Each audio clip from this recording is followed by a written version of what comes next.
नमस्कार. सह्याद्री प्रतिष्ठान मुळशी या संस्थेतर्फे आयोजित आजच्या या संवाद सत्रामध्ये मी चेतन कोळे आपलं मनापासून स्वागत करतो. मंडळी, 19 फेब्रुवारीचा दिवस येतो आणि सर्व शिवभक्तांच्या मनामध्ये उदंड आमापाचा उत्साह संचारतो. युगप्रवर्तक छत्रपती शिवाजी महाराज हे आपल्यासाठी हा अभिमानाचा, स्वाभिमानाचा आणि अस्मितेचा विषय नक्कीच आहे. पण शिवजयंती ही फक्त आपण डीजेच्या दणदणाटामध्ये साजरी करायची की विचारपूर्वक साजरी करायची, हा आजच्या घडीचा सगळ्यात महत्वाचा प्रश्न आहे. शिवचरित्राचे वेगवेगळे पैलू अनेक अभ्यासक आपल्या अभ्यासातून मांडत असतात. तेव्हा या पैलूंचा अभ्यास करून, याच्यावर विचार मंथन करून, विचारपूर्वक चिंतन मंथन करून आपण ही शिवजयंती खरं तर साजरी करायला हवी. आणि त्यासाठीच सह्याद्री प्रतिष्ठान मुळशीच्या या युट्यूब चॅनेलवरती आपण अनेक शिव अभ्यासकांना नेहमी आमंत्रित करत असतो, त्यांच्याशी संवाद साधत असतो. आनंदाची गोष्ट ही आहे की यावर्षी डॉक्टर संग्राम इंदोरे सर आपल्याशी संवाद साधण्यासाठी इथे उपस्थित आहेत. डॉक्टर संग्राम इंदोरे सरांचा अगदी थोडक्यात परिचय द्यायचा म्हणजे त्यांची मुख्य ओळख ही आता महाराष्ट्राला गड किल्ल्यांचे अभ्यासक अशी झालेली आहे. कारण गड किल्ले आणि मी हे मराठीतलं पहिलं कॉफी टेबल पुस्तक हे त्यांच्या नावावर जमा आहे. विविध गडांचा, किल्ल्यांचा, दुर्गांचा अभ्यास आणि इतिहासाची साक्षेपी मांडणी करण्याचा प्रयत्न डॉक्टर संग्राम इंदोरे सरांनी केलेला आहे. ते व्यवसायानं खरं तर मेडिकल डॉक्टर आहेत. पण इंदोरे सर, मला असं म्हणावंसं वाटतं की तुमची आता मुख्य ओळख ही प्रामुख्यानं दुर्गांचे, गडांचे आणि शिवचरित्राचे अभ्यासक अशीच आहे. तेव्हा शिवजयंतीच्या निमित्तानं आपण संग्राम इंदोरे सरांसोबत संवाद साधणार आहोत. सर, मी पुन्हा एकदा आपलं सह्याद्री प्रतिष्ठान मुळशीमध्ये मनापासून स्वागत करतो. एक महत्वाचा प्रश्न मला आपल्याला एक असा विचारावासा वाटतो की शिवजयंती जेव्हा जेव्हा येते तेव्हा प्रामुख्यानं अनेक शिवव्याख्यात्यांची व्याख्यानं आपण ऐकत असतो. एक प्रेरणेचा एक लहर दौडत असते आपल्या समाजामध्ये.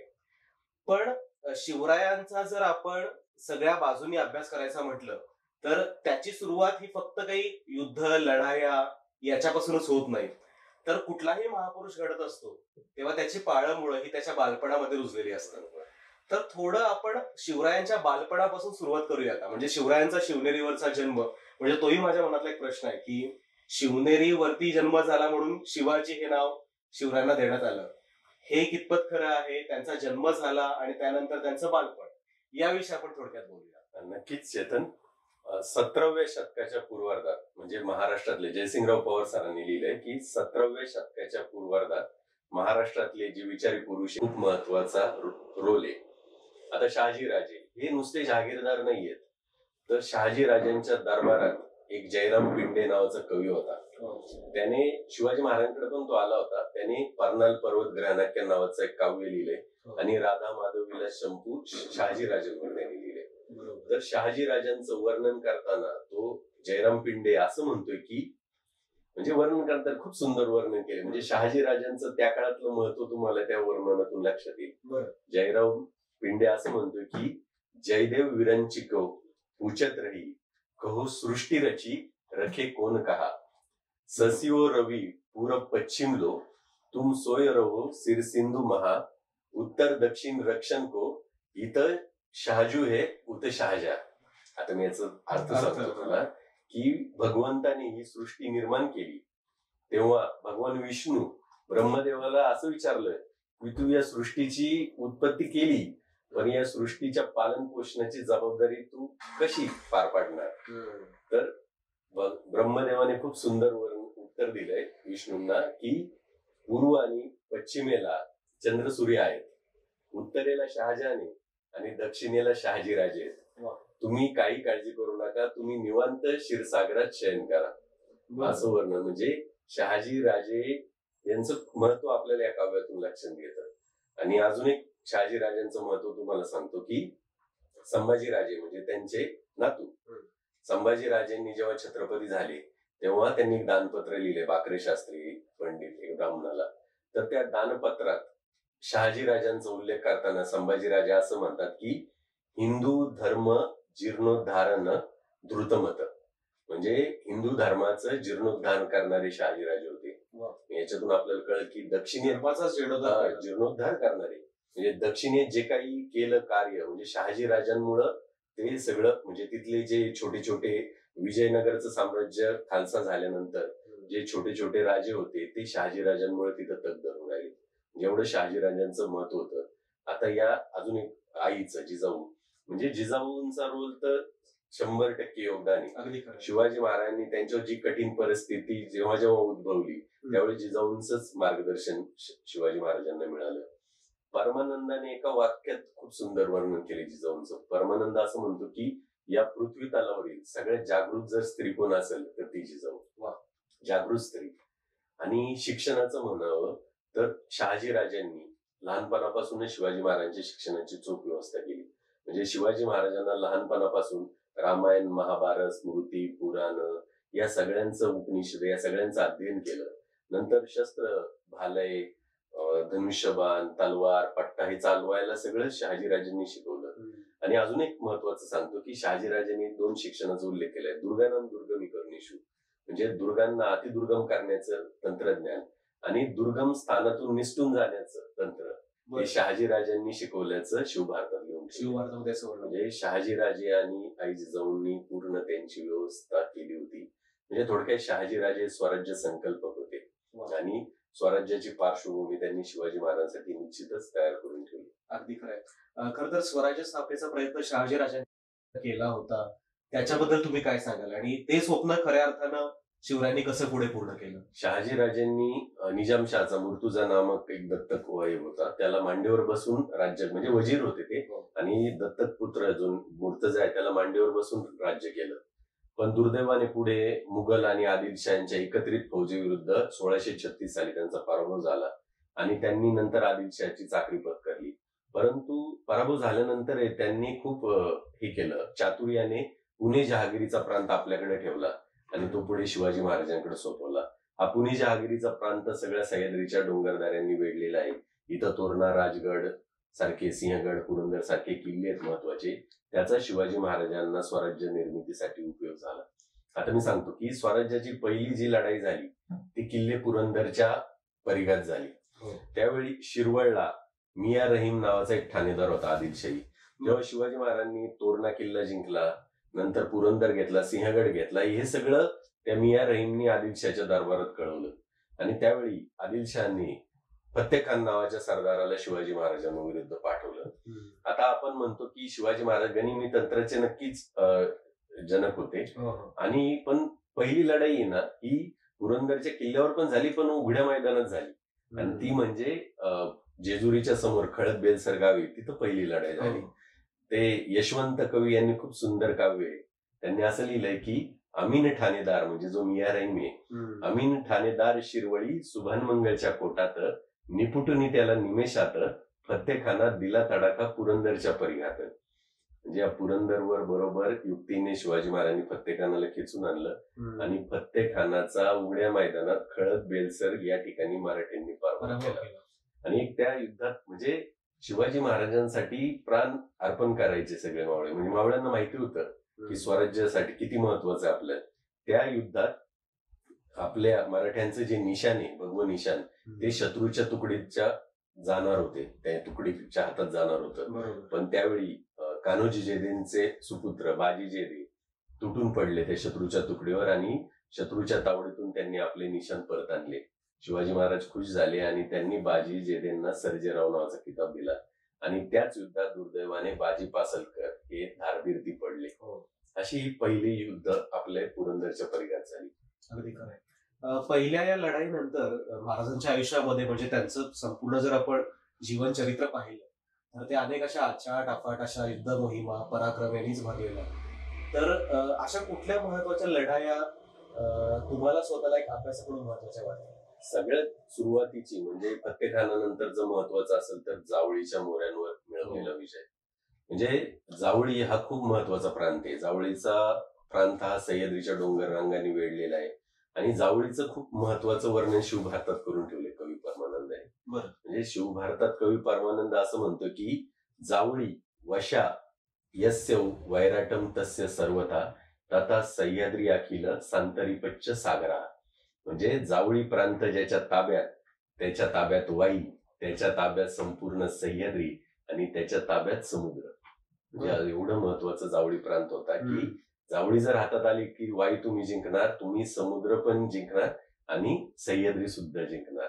आणि आता एक सांगतो महत्वाचं तुम्हाला, की 1649 साली तिथं चंद्रराव मोरे राज्य करायचे. चंद्रराव हा किताब आहे. त्यावेळी तिथं दौलतराव मोरे राज्य करत होते आणि दौलतराव मोरे हे निपुत्रिक वारले.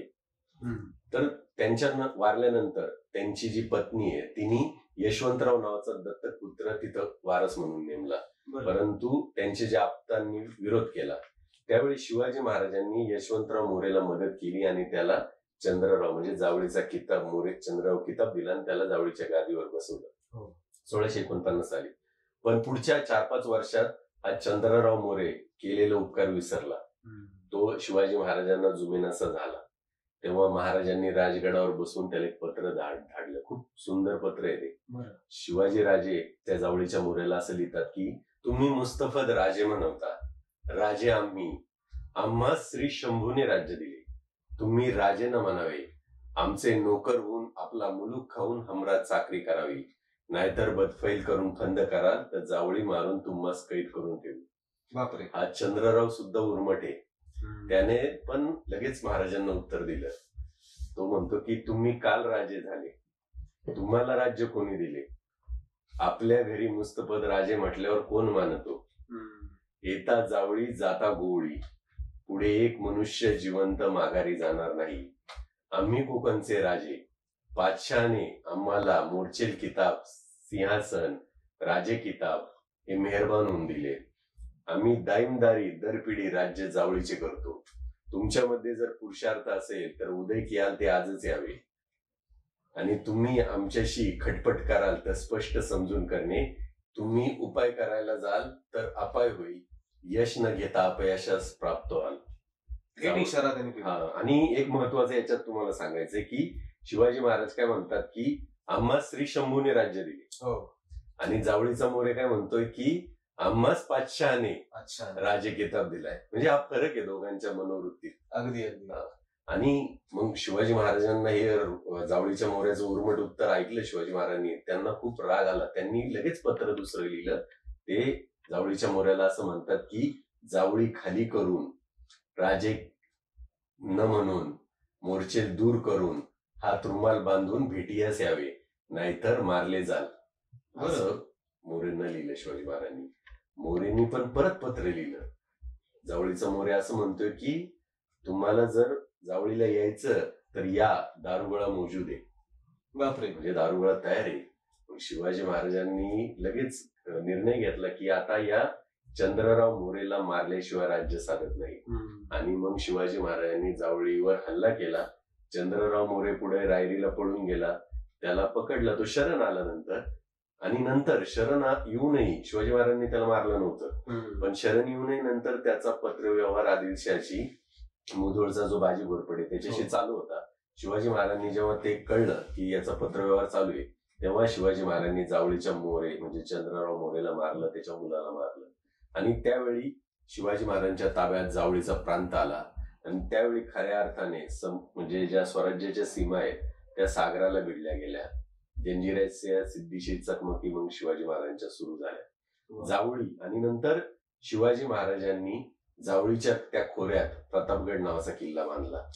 आणि पुढे आपल्याला माहितीच आहे अफजल खानाची स्वारी, आणि फार मोठं संकट होतं खरं स्वराज्यावरचं. या लढायांच्या मध्ये आता मला वाटतंय जावळीचे मोरे आणि त्यानंतरची महत्वाची लढाई तुम्हाला कुठली वाटते? आता अफजल खानच चालून आला महत्वाचा. आणि एक सांगू का, म्हणजे महाराष्ट्र आणि मराठ्यांची जी अस्मिता जर कोणत्या प्रसंगाने जागृत झाली असेल तर ती अफजल खान वध प्रसंगाने. म्हणजे त्यावेळी शिवाजी महाराजांना जाणीव झाली त्यांच्या बळाची.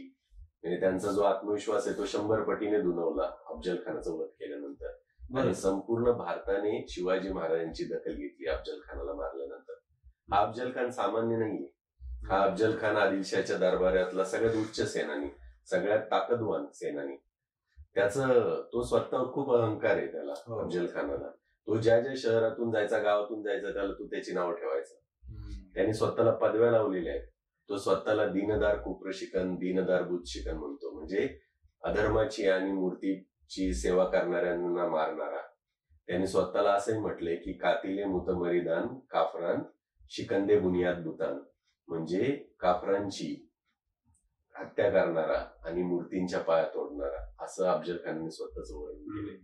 त्याचा शिक्का सुद्धा प्रसिद्ध आहे, तो फारसी भाषेत आहे.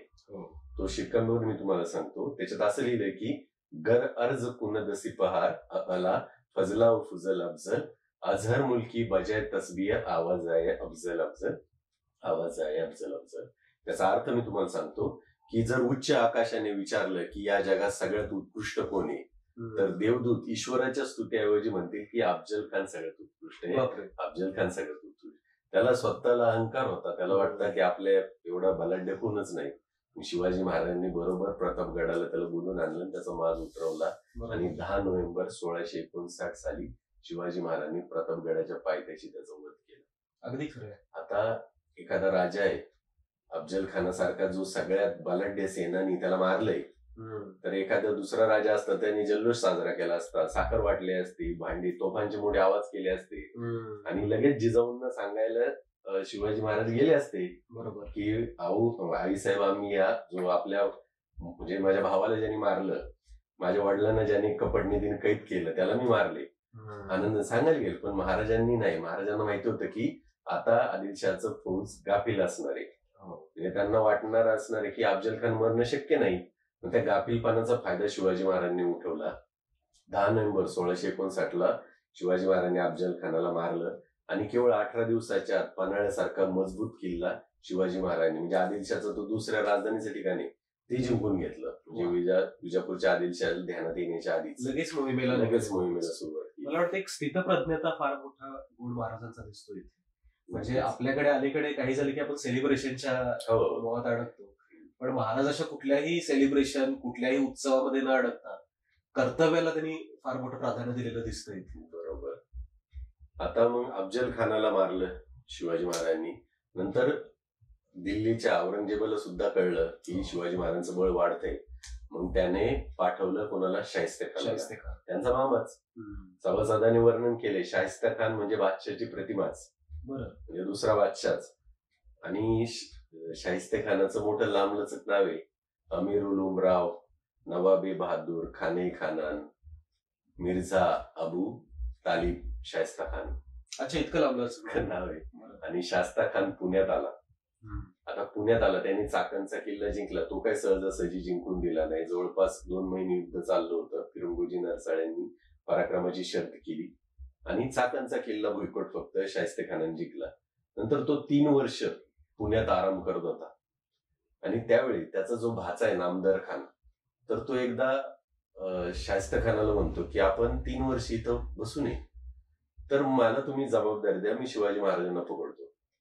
तेव्हा शास्ता खानाने त्याला काय उत्तर दिलंय, म्हणजे ती उत्तर आहे ना मुघलांची मनोवृत्ती दाखवते आपल्याला.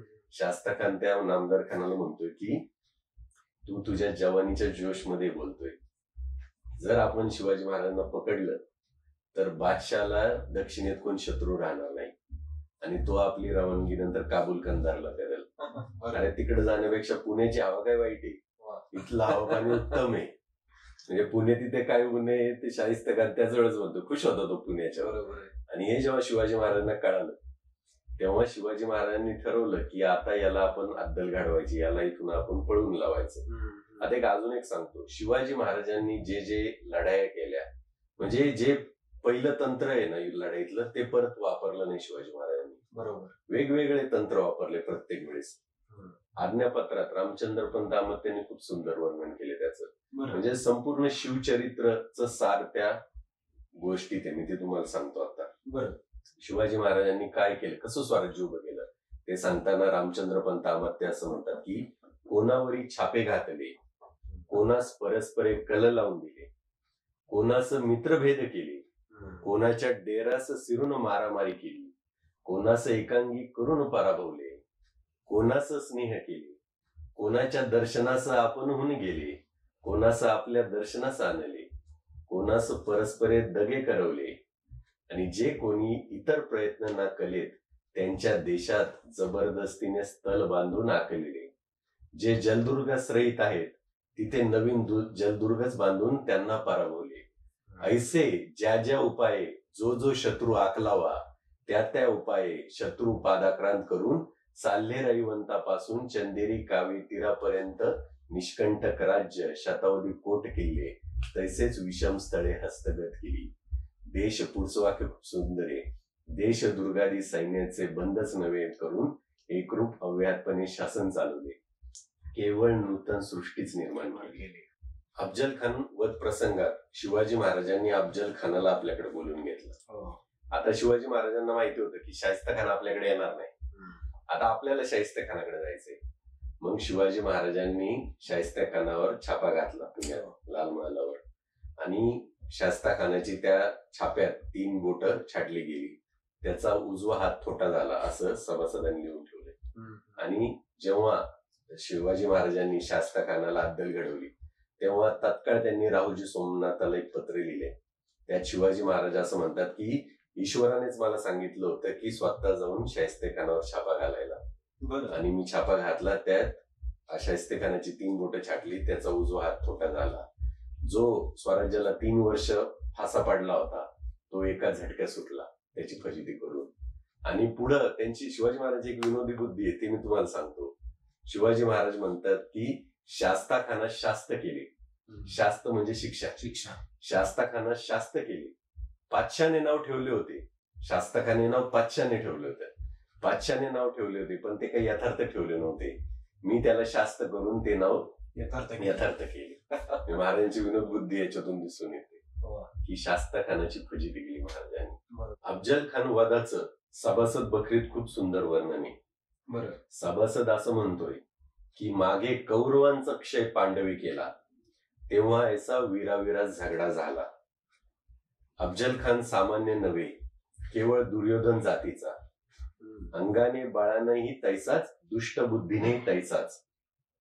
त्यास एकटे भीमाने मारले, शिवाजी राजाही भीमच. त्यांनीच अफजल खान मारला. हे कर्म सामान्य मनुष्याचे नव्हतेच, अवतारी होते म्हणूनच हे कर्म केले. महाराजांच्या संपूर्ण कारकिर्दीवरती जर आपण नजर टाकली, त्यांच्या जीवन चरित्रावरती जर आपण त्याचा जर अभ्यास केला तर अनेक अशा मोहिमा महत्वाच्या आहेत. त्यातली एक खूप महत्वाची म्हणजे सुरतेची लूट. आता लूट या शब्दावरून सुद्धा अनेकदा वादविवाद होत असतात. तर ती घटना तुम्हाला अभ्यास करून कितपत महत्वाची वाटते? सुरत म्हणजे शास्ता खान हा इथं 3 वर्ष होता स्वराज्यात. त्याने प्रचंड इथं नासाडी केली होती, त्यामुळं उत्पन्न वगैरे कमी झालं होतं स्वराज्याचं, आणि ते भरून आणण्यासाठी एखादी मोठी मोहीम हाती घेणं आवश्यक होतं. आणि बहिर्जी नायकांनी जेव्हा शिवाजी महाराजांना सांगितलं की सुरत लुटल्याने अग्निद्रव्य सापडेल, त्यामुळं मग शिवाजी महाराजांनी सुरतेवर हल्ला करण्याचं ठरवलं. आता सुरत त्या काळाचं खूप मोठं वैभव संपन्न शहर आहे. मुघलांचं सगळ्यात महत्वाचं बंदर आहे ते. म्हणजे असं म्हणायचं की ते सुरत शहर म्हणजे औरंगजेबाची दाढी. शिवाजी महाराजांनी जेव्हा सुरत लुटली होती तेव्हा शिवाजी महाराज असं म्हणतात की औरंगजेबाची दाढी ओढायची खूप दिवसापासूनची इच्छा होती, ती आता पूर्ण झाली. आणि सुरत लुटल्याने शिवाजी महाराजांना अग्निद्रव्य सापडलं. कविभूषण याने सुरतीच्या लुटीबद्दलचा एक खूप सुंदर छंद आहे कविभूषणचा. कविभूषण असं म्हणतोय की दिल्ली दलन दबाई करी शिव सर्जन निरसंक, लूट लिय सुरती शहर बंक करियाती डंक, बंक करियाती डंक करी संक कुली खल, स्वच्छ चकित भरोच्च चलिय विमोच्च खजल, तठ्ठई मन कठ्ठट्टी कसई रठ्ठट टिलिय, सत्सत दिससी बद्धत विभई रद्दत दिलीय. आता हा मी त्याचा अर्थ सांगतो तुम्हाला की शिवाजी महाराजांनी म्हणजे सर्जा शिवाजी महाराजांनी सुरत शहरावर आक्रमण केलं, आणि ते कसं आक्रमण केलं, डंकेपैकी चोटपे म्हणजे मोठमोठ्याने नगारे वाजवून करणे वाजवून त्यांनी सुरत लुटली. आणि त्यामुळं औरंगजेबाचं सैन्य गर्भगळीत झालं. ते अश्रू ढाळत बडोद शहराकडे पळालं असं कविभूषण म्हणतोय. आणि सुरतेचं शहर मी सांगितलं की औरंगजेबाचं सगळ्यात महत्वाचं शहर, ते शिवाजी महाराजांनी लुटल्यामुळे औरंगजेबाची सगळी इज्जत आबरू गेली आणि त्याला गतबल झाला, म्हणजे तो हतबल झाला. शिवाजी महाराज त्यांनी स्वप्न सुद्धा विचार नव्हता केला की शिवाजी महाराज हल्ला करतील सुरत. अशा प्रकारे आणि सुरतचा फायदा झाला, आणि तेच धन शिवाजी महाराजांनी पुढे सागरी राजधानीचा गड सिंधुदुर्ग बांधण्यासाठी वापरला असं म्हणतात. याच मोहिमांच्या शृंखलेमध्ये पुढे आग्र्याहून जी सुटका झाली महाराजांची, तर त्याचाही खूप इतिहासामध्ये मोठा उल्लेख, महत्वाचा उल्लेख प्रामुख्याने केला जातो. निश्चितच म्हणजे शिवाजी महाराजांच्या आयुष्यात सगळ्यात सुरुवातीचं होतं अफजल खान वध. हो. त्यावेळी त्यांची पूर्ण भारतात नाव झालं. आग्रा हून सुटका ही सगळ्यात नंतर दुसरी महत्वाची घटना आहे शिवाजी महाराजांच्या आयुष्यातली. म्हणजे आग्रा हे शेकडो कोस हजारो कोस दूर आहे स्वराज्यापासून, आणि तिथं औरंगजेब आहे जो सगळ्यात क्रूर बादशाह आहे, त्याच्या नजर कैदेतून सुटून येणं सोपी गोष्ट नाही. तर शिवाजी महाराजांना त्याने बोलवलं पुरंदरच्या तहानंतर आग्र्याला, आणि त्यांचा शिवाजी महाराजांचा अपमान त्याला करायचा होता. आणि शिवाजी महाराजांना आग्र्यापर्यंत येईपर्यंत सगळ्या सुखसोयी होत्या. नंतर आग्र्यात आल्यापासून शिवाजी महाराजांकडे दुर्लक्ष करण्यात आलं मुद्दामून. बरोबर. आणि दरबारात सुद्धा मुद्दामून शिवाजी महाराजांना मागं उभं करण्यात आलं. आपल्याला हे माहिती सगळं. शिवाजी महाराजांना जेव्हा मागं उभं केलं तेव्हा शिवाजी महाराजांनी रामसिंहाला बोलवलं की रामसिंग हा माझ्या पुढे कोण उभा आहे, ते याला जसवंत सिंहाला पाहिलेलं असतं. तेव्हा रामसिंग म्हणतो हा जसवंत सिंह. तेव्हा शिवाजी महाराज त्याला म्हणतात अरे हा तो जसवंत सिंह आहे ज्याची पाठ कित्येक वेळा आमच्या मराठ्यांनी पाहिली, पळून गेला तो आमच्या सैन्यापुढे, आणि तो माझ्या समोर उभा आहे. शिवाजी महाराजांना आवडलं नाही.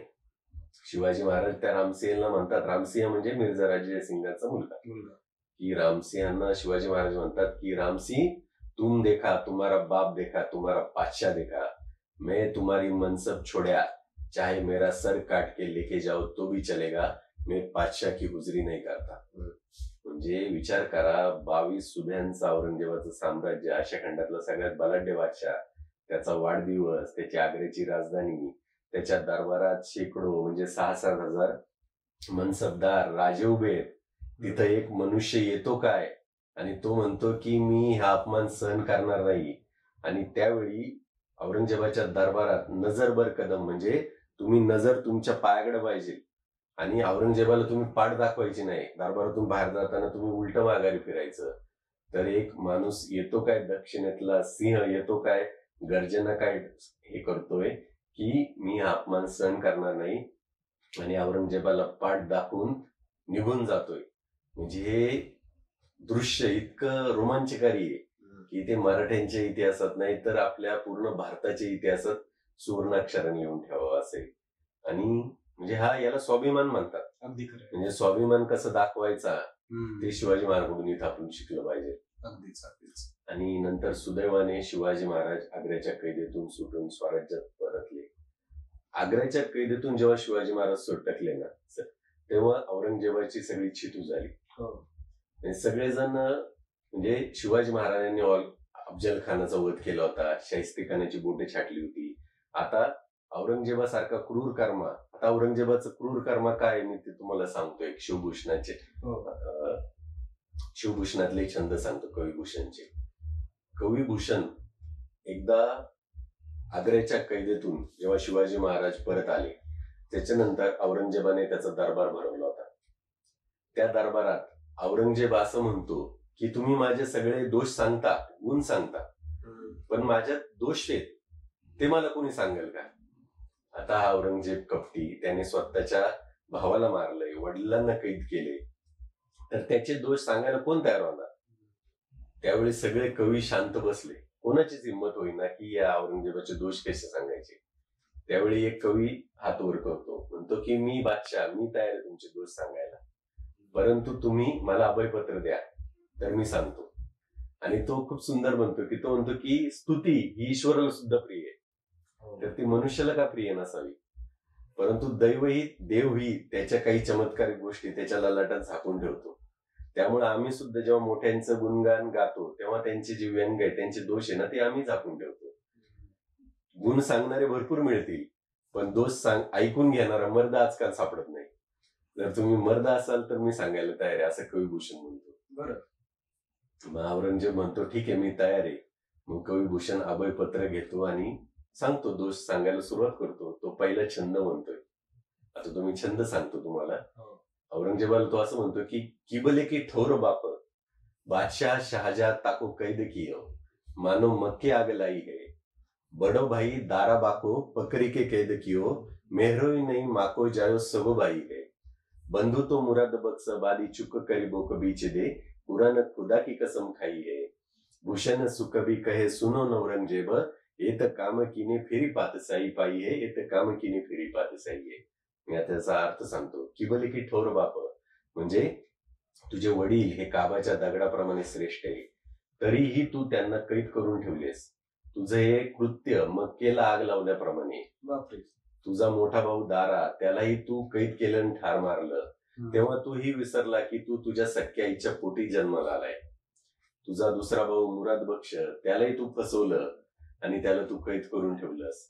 अरे औरंगजेबा, अशी दुष्कृत्य करूनच तू या गादीवर बसलाय, तू पातशाह झालाय. औरंगजेबाला तिळपापड झाला, त्याला राग अनावर झाला. आता भूषणालाही कळलं की आपल्याला मिळाल्याच वेळ, तर अजून एक छंद बनू.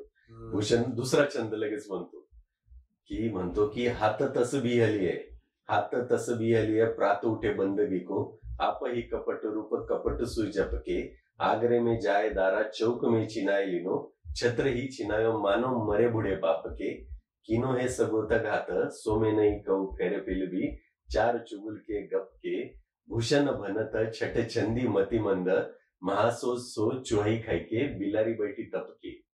आता याचा अर्थ सांगतो की तू रोज सकाळी उठतोस ईश्वराच्या याच्यासाठी, तपश्चर्येसाठी, तर ते तुझं ढोंगे. तुझ्या सख्या भावाला दाराला तू भर चौकात चिनून मारलं. तुझ्या चांडाळ चौकडी मित्रांच्या सांगण्यावरून तुझ्या कित्येक सगळ्या सोयऱ्यांना तू मारलं. जसं एखादा बोका 100 उंदरांना मारून तपश्चर्याला बसतो, तसा तू बसलाय. बरं. मग औरंगजेब खूप राग येतो औरंगजेबाला. त्याने लगेच तो भूषणाला म्हणतो की याला लगेच कैद करून टाका. पण तिथं जे राजपूत वगैरे असतात ते मध्यस्थी करतात आणि कवी भूषण बरोबर सुटका करून घेतो. तेव्हा कवी भूषणाला कळतं की आता या पूर्ण देशात आपल्याला जर कोण आश्रय देणार असेल तर तो फक्त छत्रपती शिवाजी महाराज. आणि कवी भूषण मग उत्तरेकडून मग रायगडावर आले. तिथं शिवाजी महाराजांशी त्यांची भेट झाली आणि नंतर त्यांनी शिवभूषण नावाचा ग्रंथ लिहिलाय शिवाजी महाराजांवर. बरोबर. आता अजून एक सांगतो, म्हणजे शिवाजी महाराजांनी अफजल खानचा वध केला, शाहिस्ते खानाची फजिती केली आणि आग्र्याच्या दरबारातून ते परत आले. आग्र्याच्या कैदेतून सुटका झाली. त्यावेळी शिवाजी महाराजांवर वेगवेगळ्या अफवा त्या काळी उठल्या गेल्या. इंग्रज अधिकारी असं पत्र लिहितात की शिवाजी महाराजांना उडता येतं, त्यांचं शरीर हवामय आहे, त्यांना पंख आहे, ते एकाच जागी उंच उडी मारू शकतात, ते एकाच वेगवेगळ्या मोहिमांवरती दिसून येतात एकाच वेळेला. तर असं अफवा आहे आणि शिवाजी महाराजांनी त्या अफवा पसरू दिल्या अजून. म्हणजे त्यावेळी शिवाजी महाराजांचं विलक्षण धाडस, बुद्धी, चातुर्य यामुळे त्यांची कीर्ती पूर्ण देशभर पसरली. म्हणजे शत्रूंना ते भीती सैतानासारखे वाटू लागले. ते म्हणजे आता या जगात कोणतंही स्थान त्यांच्यापासून हे नाही, म्हणजे सुरक्षित नाही आणि कोणतंही कृत्य त्यांना अशक्य नाही असं त्यांच्या शत्रूंना वाटू लागलं. आणि यामुळे काय झालं की सगळ्यांच्या तोंडी शिवाजी महाराजांचं नाव आलं या सगळ्या घटनांनंतर आणि औरंगजेबाची चितू झाली. म्हणजे औरंगजेब नंतर घाबरायचा. औरंगजेब अशा त्यावेळेस अफवा काय आहेत माहिती की भूषणाचाच एक मी छंद सांगतो तुम्हाला. कवी भूषण असं म्हणतोय की चारी चारी चौकी जहा, चकता की चहूवर, सांजवर भोर लगी रही जीव लेवा की, कांदे धरी कावड चले हो जब चाव सेंती, एक लिए जात एक जात चले देवा की, भेष को उतारे डरो डंबर निवारे डरियो, धरियो भेष जब चले सात मेवा की, कौन हो कि पंछी हो कि गुटखा की गोन हो, कि देखो कौन भाती गई करामाते शिवा की. म्हणजे मी आता एक अर्थ सांगतो याचा. चारी चारी चौकी जहा म्हणजे सगळीकडे चौक्या आहेत या दिल्लीमध्ये, आग्र्यामध्ये सगळीकडे चौक्या आहेत. चकता, चकता म्हणजे चकताई वंशाचा औरंगजेब, चौक्या आहे. तरी हा शिवाजी महाराज इथून पसार झाले. म्हणजे ते कावड जे पेटारेतून ते पसार झाले. आणि पवन हो की पंछी हो, म्हणजे तुम्ही पवन आहे का पंछी आहे, म्हणजे असे हे होते अफवा वेगवेगळ्या होत्या. म्हणजे असं दरारा होता शिवाजी महाराजांचा. आणि आग्र्याच्या कैदेतून सुटका ही खूप मोठी सुवर्णाक्षरांनी अशी घटना आहे मराठ्यांची इतिहासात. अगदी खरं. अशा अनेक अचाट अफाट मोहिमा, त्यांचे पराक्रम याविषयी तर आपण बोललोच. पण एकूणच स्वराज्याची जी निर्मिती होती, म्हणजे हिंदवी स्वराज्याची जी निर्मिती होती, त्या निर्मितीमध्ये गड किल्ल्यांची पण तितकीच महत्वाची भूमिका होती. म्हणजे शिवरायांचा पराक्रम होता, मावळ्यांचं त्यांना बिनशर्त सहकार्य होतं, अगदी छातीचा कोट करूनच मावळे लढले होते. गड किल्ले आणि मी असं तुमचं एक पुस्तक सुद्धा आहे, ते मराठीतलं पहिलं प्रॉफिटेबल बुक आहे. गड किल्ल्यांचा एकूण रोल तुम्हाला काय वाटतो याच्यात?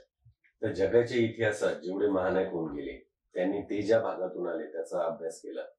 शिवाजी महाराज याला अपवाद नव्हते. शिवाजी महाराजांनी सह्याद्री, शिवाजी महाराजांचा जो सेनापती खरा ना तो सह्याद्री, शिवाजी महाराजांनी या सह्याद्रीचा पुरेपूर वापर करून घेतला स्वराज्य निर्मितीमध्ये. म्हणजे एक सांगतो की महाराष्ट्र ही संकल्पना पहिल्यापासून आहे.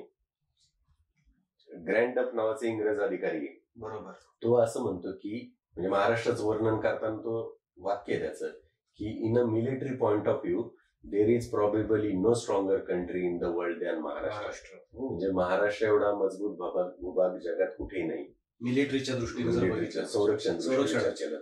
कर्नल टोन नावाचा इंग्रज अधिकारी सुद्धा असं म्हणतोय की country so strongly situated is अनकॉन्क्रेबल.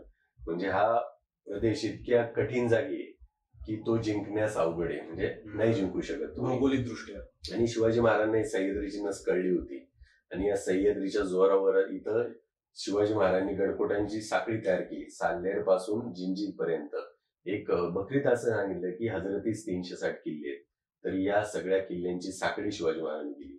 Shivaji महाराजांना सह्याद्रीवर खूप आत्मविश्वास आहे. त्याबद्दल एक त्यांचं पत्र प्रसिद्ध आहे. हे पत्र फारसी भाषेत 1663 साली लिहिलं होतं शिवाजी महाराजांनी. ते दक्षिणेतील मुघल अधिकाऱ्याला लिहिलं होतं. बरं. त्या पत्रात शिवाजी महाराज असं वर्णन करतात. मी ते पत्राचा अनुवाद सांगतो मराठीत तुम्हाला थोडक्यात की शिवाजी महाराज त्या मुघल अधिकाऱ्याला असं म्हणतात की गेली 3 वर्ष बादशाहचे मोठे मोठे सल्लागार व योद्धे आमचा प्रदेश काबीज करण्यासाठी चालू येत आहे. बादशाह तुम्हाला हुकूम फरमावतो की शिवाजीचे किल्ले व मुलूक ताब्यात घ्या आणि तुम्ही त्याला जवाब पाठवता की लवकरच काबीज करतो.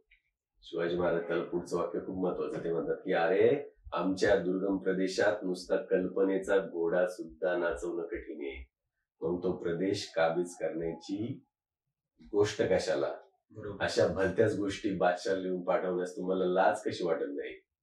पुढे ते म्हणतात की कल्याण व बिदरचे किल्ले उघड्या मैदानात होते त्यामुळे तुम्ही ते काबीज केले, पण आमचा मुलूक अवघड व डोंगराळ आहे, नदी नाले उतरून जाण्यास वाट नाही. अशा 60 किल्ले माझे तयार आहेत. त्यातले काही किल्ले तर समुद्र किनाऱ्यावर आहेत. ते पुढे 2 उदाहरणं देतात. ते म्हणतात की बिचारा अफजल खान जावळीवर फौज घेऊन आला आणि नाहक मृत्युमुखी पडला, हे तुम्ही बादशाला का कळवत नाही. तोर अमीर उमराव शाहिस्ता खान आमच्या गगनचुंबी डोंगरात व पाताळ्यात पोहोचणाऱ्या खोऱ्यात 3 वर्ष खपत होता. शिवाजीला पकडतो, त्याचा बंदोबस्त करतो, असं बादशाह लिहून लिहून तो थकला. शेवटी या खोडसाळ परिवर्तनाचा परिणाम त्यालाही भोगला. तो परिणाम सूर्यासारखा स्वच्छ सर्वांच्या समोर आहे. पुढचं वाक्य खूप महत्वाचं आहे. शिवाजी महाराज म्हणतात की माझ्या मायभूमीचे रक्षण करणे हे माझे कर्तव्य आहे. त्यावर आक्रमण करणारा मग तो कोणी असो कधीच यशस्वी झाला नाही. हे शिवाजी महाराजांना सह्याद्रीवरचा आत्मविश्वास याच्यावर दिसतो. आता या सह्याद्रीवर आत्मविश्वास आहे, इथल्या गडकोटांवर शिवाजी महाराजांना आत्मविश्वास आहे. तोच आत्मविश्वास त्यांच्या सैनिकांमध्ये सुद्धा होतो. आता मी तुम्हाला त्याचं एक उदाहरण देतो. प्रतापराव गुजर आपल्याला माहिती, वेडात मराठी वीर दौडले साथ. पण या प्रतापराव गुजरांनी सुरतेच्या एका अधिकाऱ्याला पत्र लिहिलंय. जेव्हा सुरतेची दुसरी लूट केली होती त्यावेळी तिथल्या अधिकाऱ्याला प्रतापराव गुजरांनी पत्र लिहिलं होतं. त्यात प्रतापराव गुजर असं म्हणतात की साल्हेर आणि माहुली हे 2 किल्ले खूप अवघड आहेत. मनुष्य कल्पनेत सुद्धा ते किल्ले जिंकून घेण्याचा विचार करणार नाही, परंतु शिवाजी महाराजांच्या कृपेने आम्ही ते किती वेळा जिंकले की आमच्या तोंडातून शब्द पडायला जेवढा वेळ लागतो ना तेवढ्या वेळात आम्ही ते 2 किल्ले जिंकले.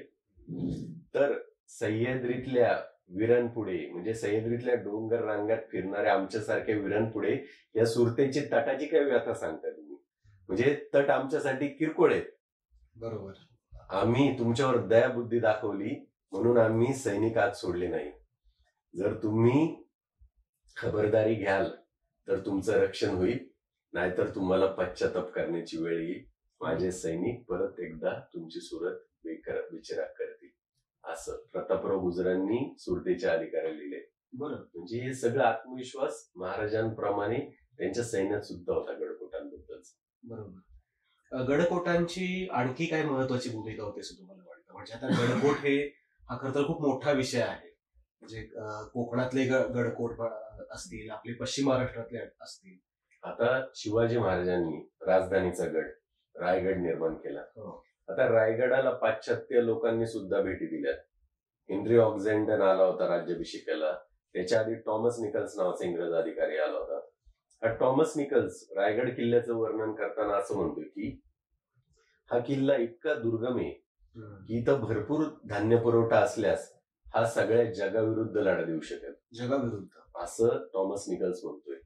हेनरी ऑक्झेंडन सुद्धा म्हणतोय की हा निसर्गताच रायगड इतका दुर्गम आहे की त्याला अजून बळकट करण्याची गरज नाही. इथं मित्रांना प्रवेश मिळतो पण शत्रूंना मिळणार नाही. आणि जोपर्यंत इथला कोणी दगाबाजी फितुरी करणार नाही तोपर्यंत हा किल्ला अजिंक्य आहे, असं हेनरी ऑक्झेंडन म्हणतो. जॉन हेनरी ग्रेस नावाचा पण एक इंग्रज अधिकारी इथं आला होता. तो म्हणतो की विश्वातील सगळ्यात अभेद्य ठिकाणे जर कोणते असेल तर तो रायगड किल्ला आहे. आता रायगड किल्ल्याचं संभाजी महाराजांनी सुद्धा वर्णन केले. हे मला तुम्हाला सांगायचंय. संभाजी महाराजांनी बुधभूषण नावाचा ग्रंथ लिहिलाय. आणि राज्याभिषेकावेळी जो शिवाजी महाराजांनी रायगडावर राज्याभिषेक झाला तर त्याबद्दल संभाजी महाराजांचं बुधभूषणामध्ये एक श्लोक आहे. संस्कृत ग्रंथ आहे. संभाजीराजे असं म्हणतात की आ कर्नाटक देश तो गिरीवरे सय्यपी सय्य परी दुर्गानी क्षितिपालानयन रूपते यो बागला नवदी आ कृष्ण तट मा समुद्रम भीता कृत्वा कृते दुर्गमे दुर्ग रायरी सौद्यके विजयते भूमी भृताम अग्रणी.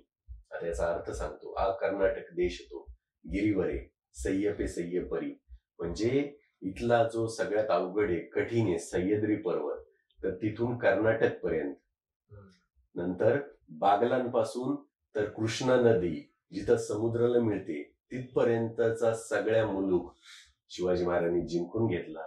तिथले किल्ले जिंकून घेतले. त्यांचा जो दुर्गम किल्ला आहे रायरी तिथं त्यांनी राज्याभिषेक केला. त्या किल्ल्याला सगळ्या किल्ल्यांमध्ये त्यांनी श्रेष्ठ केलं आणि शिवाजी महाराज या धर्मीचे स्वामी झाले.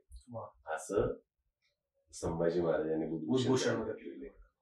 आता हा रायगड असे वेगवेगळे किल्ले. राजगड बद्दल मुघल इतिहासकारांनी गौरवोद्गार काढले, तोरण्याबद्दल काढले. शिवाजी महाराजांनी फक्त महाराष्ट्रात नव्हे तर कर्नाटक आणि तामिळनाडू मध्ये सुद्धा किल्ले, बाहेरच्या राज्यात दक्षिण दिग्विजय जेव्हा मोहीम होती तेव्हा जिंजी किल्ला शिवाजी महाराजांनी जिंकून घेतला. आणि जिंजी किल्ल्याची जी जुनी तटबंदी ती शिवाजी महाराजांनी पाडून टाकली त्यावेळी आणि नवीन बांधकाम सुरू केलं. त्यावेळी तिथे फ्रेंच वकील जेसुईट आला होता. तर त्या फ्रेंच वकील जेसुईटने असं लिहून ठेवलं की मुळातच दुर्गम असलेल्या जिंजी किल्ल्याची शिवाजी महाराजांनी पुन्हा डागडुजी केली. पहिले तटबुरुज पाडून नवे तटबुरुज इतक्या कौशल्याने बांधले की हे काम हिंदी लोकांचं वाटतच नाही, हे काम युरोपियन लोकांचं वाटतंय, असं फ्रेंच वकील जेसुईट म्हणतोय. मी अजून एक सांगतो की शिवाजी महाराज हे थोर योद्धे मुत्सद्दी तर होतेच परंतु अबेकर यांनी एक खूप छान नोंद ठेवली. फ्रेंच प्रवासी त्याने असं सांगितलंय की above all the art of fortification which he understood better than ablest engineer. म्हणजे एखाद्या उत्कृष्ट स्थापत्य विशारदकापेक्षाही शिवाजी महाराजांना दुर्ग बांधणीचं ज्ञान अधिक अवगत होतं. म्हणजे शिवाजी महाराज स्वतः एक दुर्ग स्थापत्यकार होते. तर हे साल्हेर पासून जिंजी पर्यंत शिवाजी महाराजांनी 360 गडकोटांची साखळी केली. आता दक्षिण दिग्विजयाचं मी म्हटलं की जिंजी किल्ला, जिंजी म्हटल्यावर दक्षिण दिग्विजयाचा उल्लेख येतो. आता शिवाजी महाराजांनी सुरुवातीचा जो लढा आहे तो आदिलशाही विरुद्ध होता शिवाजी महाराजांचा. नंतर मुघलांशी मुख्य लढा सुरू झाला. त्यावेळी शिवाजी महाराजांना जसं स्वराज्याचा विस्तार होत होता त्यानंतर आदिलशाह थोडा कमकुवत झाला होता. गोळकोंड्याचा कुतुबशाह होता बाजूला आणि त्यावेळेस मुघलांना या दक्षिणेतल्या सगळ्या शाह्या जिंकायच्या होत्या. म्हणजे मुघलांना गोळकोंडा सुद्धा जिंकायचं होतं, आदिलशाह सुद्धा जिंकायचं होतं. परंतु शिवाजी महाराजांचं धोरण हे खूप मोठं आहे, व्यापक आहे. शिवाजी महाराजांनी मालोजी घोरपडे म्हणजे जे बाजी घोरपडे होते ज्यांना शिवाजी महाराजांनीच मारलं होतं त्यांच्या मुलाला नंतर वैर सगळं विसरून मालोजी घोरपडेंना शिवाजी महाराजांनी दक्षिण दिग्विजयाच्या वेळेस एक पत्र लिहिले. ते पत्र खूप महत्वाचं आहे. आत्ताचं राजकारणाच्या म्हणजे महाराजांचं राजकारण बघता त्यात शिवाजी महाराज त्या आदिलशाहच्या दरबारात होते ते मालोजी घोरपडे. शिवाजी महाराज मालोजी घोरपडेंना असं म्हणतात की तुमची पातशाही हवी तेवढी वाढवावी परंतु पठाणांची म्हणजे मुघलांची तुम्ही पातशाही नेस्त नाबूद करा. दक्षिणीयांची पातशाही दक्षिणीयांच्या हाती राहावी असं करावं. किती सुंदर वाक्य आहे वा. की आपण सगळे दक्षिणेचे लोक आहे आणि आपल्या ही जी सगळी सत्ता आहे ना ती दक्षिणीयांच्या हाती राहिली पाहिजे. शिवाजी महाराजांना आणि शिवाजी महाराजांचेच हे विचार आहेत ना ते पुढे संभाजी महाराजांनी चालवले. संभाजी महाराजांचं सुद्धा एक वाक्य खूप प्रसिद्ध आहे. संभाजी महाराज काय म्हणतात की श्री आबासाहेबांचे म्हणजे शिवाजी महाराजांचे संकल्पित चालवावे ते आम्हास निमित्त. म्हणजे शिवाजी महाराजांनी जे धोरण चालवले तेच आम्ही पुढे चालू ठेवणार. आणि संभाजी महाराजांनी सुद्धा 9 वर्षाची कारकीर्द आहे, वादळी कारकीर्द आहे. म्हणजे औरंगजेब पूर्ण 5 लाखाची फौज स्वराज्यावर चालून आलाय त्यावेळी सुद्धा संभाजी महाराजांनी वेळ प्रसंगी आदिलशाहला मदत केली आहे, गोळकोंड्याच्या कुतुबशाहला सुद्धा मदत केली. त्याबद्दल गोळकोंड्याचा कुतुबशाह आहे त्याने आदिलशाहला एक पत्र लिहिले. संभाजी महाराजांनी जी मदत केली त्याबद्दल पत्र लिहिले. गोळकोंड्याचा कुतुबशाह दख्खनी हिंदीतलं पत्र आहे ते. गोळकोंड्याचा कुतुबशाह आदिलशाहला पत्रात काय म्हणतोय की हमारी पातशाही और आपकी पातशाही जुदी नाही म्हणजे वेगळी नाहीये. हमको म्हणजे आपको हुआ तो हमको हुआ म्हणजे तुमच्यावर जर आक्रमण केलं तर आमच्यावर आक्रमण करण्यासारखं आहे. पुढचं वाक्य खूप महत्वाचं आहे. तो म्हणतो की संभाजी महाराज संभाजी कमर बस्त होकर आ रहा है, हम तीनों जन मिलकर म्हणजे तुम्ही संभाजी महाराज आणि मी हम तीनों जन मिलकर मुघलाई लेनी है. म्हणजे महाराजांचं जे दक्षिण दिग्विजय आहे ना ते धोरण पुढे संभाजी महाराजांनी पण केलं की दक्षिणीयांची पातशाही दक्षिणीयांच्या हाती राहिली पाहिजे. बरोबर. महाराजांच्या या सगळ्या जीवन चरित्राचा अभ्यास करताना एक प्रश्न कायम असा पडतो की हे सगळं करण्यामागे महाराजांचं मूळ इंटेन्शन नेमकं काय असावं. आता महाराजांचं ध्येय काय असावं. ॲबे कॅरे फ्रेंच प्रवासी मगाशी मी म्हटलं होतं तो चौलला आला होता. तेव्हा त्याने तिथल्या शिवाजी महाराजांच्या अंमलदाराशी बोलला. तो म्हटला की तुमच्या राजाने मोठा आरमार उभं केलंय पण या तुमच्या राजाचं ध्येय काय. तेव्हा शिवाजी महाराजांचा जो तिथला अंमलदार आहे तो म्हणतो की शिवाजी महाराजांना सिंधू नदीपासून बंगालच्या उपसागरापर्यंत सगळा प्रांत जिंकायचा आहे. म्हणजे थोडक्यात पूर्ण भारतावर राज्य करायचंय. नंतर अजून एक उल्लेख सांगतो मी. इंग्रज अधिकारी पत्रात असं लिहितात की पूर्वी मिर्झाराजे जयसिंगाला जे 23 किल्ले दिले होते शिवाजी महाराजांनी ते पक्षाप्रमाणे त्यांच्या चपळ स्वारांच्या साहाय्याने 6 महिन्याच्या आत शिवाजी महाराजांनी घेऊन टाकले आणि ते आता बंकापूर घेत आहे. बंकापूर नावाचा किल्ला. पुढे ते विजापूरवर चालून जाणार आहे, विजापूर घेणार आहे आणि नंतर पुढे ते दिल्लीवर हमला करणार आहे आणि औरंगजेबाला कोंडीत टाकेपर्यंत तलवार म्यान न करण्याची प्रतिज्ञा त्यांनी आई भवानीकडे केली असे इंग्रज अधिकारी एका पत्रात म्हणतोय. अजून एक उदाहरण सांगतो मी. जेव्हा राजाराम महाराज म्हणजे शिवाजी महाराजांचे द्वितीय पुत्र त्यांचा जन्म झाला राजगडावर तेव्हा ते पालथे निपजले म्हणजे पायळू जन्म झाला त्यांचा. तर पायळू जन्म होणे त्या काळात थोडीशी अंधश्रद्धा त्यामुळे लोक काळजीत पडले की मंत्रीगण काळजीत पडले की शिवाजी महाराजांनी बातमी कशी द्यायची. तरी म्हणजे थोडस धीर धरून ते महाराजांना सांगतात की पुत्र निपजले पण ते पालथी जन्मले. शिवाजी महाराज किती पॉझिटिव्ह आहेत. शिवाजी महाराज तत्काळ म्हटले अरे वा पालथी निपजले उद्या हे दिल्लीची पातशाही पालथी घाली म्हणजे दिल्ली जिंकण्याचं तिथं म्हणजे माझा मुलगा दिल्ली जिंकल असे शिवाजी महाराज म्हटले. आता हे सगळं अजून मी एक रेफरन्स सांगतो की मिर्झाराजे जयसिंग यांच्या दरबारात एक कवी होता रत्नाकर पंडित. त्याने शिवाजी महाराजांचं वर्णन करताना त्यांना दिल्लींद्र पदलिप्सोमा म्हटलंय म्हणजे दिल्लीचं पद जिंकण्याची महत्वाकांक्षा बाळगणारे शिवाजी महाराज. हे सगळं करायचंच होतं शिवाजी महाराजांना पण त्यांचं मुख्य ध्येय कोणतं जर असेल ना तर ते प्रजेचं कल्याण करणं. त्यांच्या राजमुद्रेत त्यांची जी मुद्रा आहे त्याच्यातच सांगितले की प्रतिपतचंद्र लेखे व वर्धिष्णू विश्ववंदिता शहा सुनो शिवशेषा मुद्रा भद्राय राजते म्हणजे मला लोकांचं कल्याण करायचंय. आता याचं मी एक उदाहरण देतो. जेव्हा शिवाजी महाराज हे स्वराज्य उभारत होते त्यावेळी बुंदेलखंडातले छत्रसाल राजे त्यांना भेटायला आले. ते छत्रसाल आधी औरंगजेबाच्याकडे चाकरी करत होते. बरोबर. तिथून ते शिवाजी महाराजांना भेटायला आले आणि शिवाजी महाराजांकडे त्यांनी नोकरी मागितली. शिवाजी महाराजांनी त्यांना काय म्हटले असतील. शिवाजी महाराजांनी प्रेरणादायी त्यांच्या पुढे भाषण केले. शिवाजी महाराजांनी ते असं म्हटले की तुम्ही माझ्याकडे नोकरी करू नका. जर माझ्या हाताखाली तुम्ही नोकरी केली आणि तुम्ही शौर्य केलं मोठं तर ते तुमचं नाव नाही होणार माझं नाव होईल. पण तुम्ही क्षत्रियांचे मुकुटमणी आहात तुम्ही तुमच्या मायभूमीत जा, तुमची मायभूमी स्वतंत्र करा, मुघलांना मारून काढा. तुम्ही म्हणजे अंतःकरणात तुमच्या श्रीकृष्ण साठवा, हातात तलवार घ्या, ती तलवाराची पातीने मुघलांची माना तोडून टाका. आणि तुम्ही जर तलवार गाजवत असताना तुम्हाला जर मृत्यू आला तर तुम्ही सूर्यमंडळ भेदून जाल, आणि जर तुम्ही विजयी झाल तर या पृथ्वीचे धनी व्हाल. आणि शिवाजी महाराजांनी त्यांना तलवार दिली. मग शिवाजी महाराज त्यांच्या हाताखाली ठेवू शकले असते, परंतु शिवाजी महाराजांना काय बुंदेलखंड जिंकायचा नव्हता. शिवाजी महाराजांनीच त्यांना प्रेरणा दिली की तुम्ही स्वतः जा, तुमची मायभूमी स्वतंत्र करा, तुमच्या प्रजेचं कल्याण करा.